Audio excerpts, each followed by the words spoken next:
काही जणांचं मी पाहिलंय घरात, कितीतरी आया आणि लेकी लग्न झाल्यावरही असं अगदी ती वेळ आहे ना माझ्या लेकीचा फोन यायची आणि बरोबर रोजचं रोज. हा म्हणजे मला असं वाटतं की दिवसभरात तिचा फक्त एक हॅलो ऐकला ना की मला कळतं किती बरी आहे किंवा नाही. तिच्या पण हे हॅलोच्या असं वाटतं, खरंच वाटतं.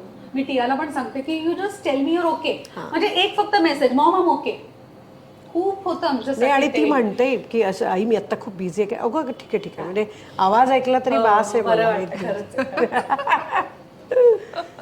आईशी असं 2-3 दिवस बोलत, म्हणजे गॅप्स म्हणजे 2-3 दिवस फार तर फार, यापेक्षा मोठा अगं, पण ते गॅप आम्हाला खूप होता.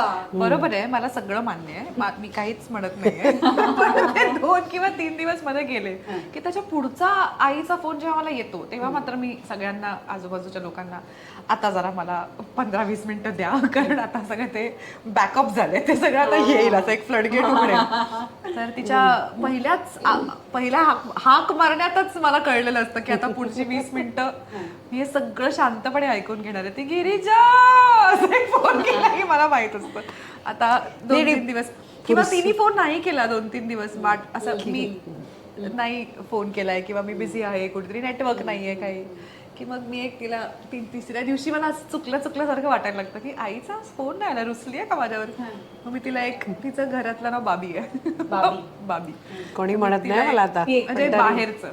आणि काय गुंडू, गट्टू तर मी म्हणते तिला, म्हणत नाही असंच प्रेमाने.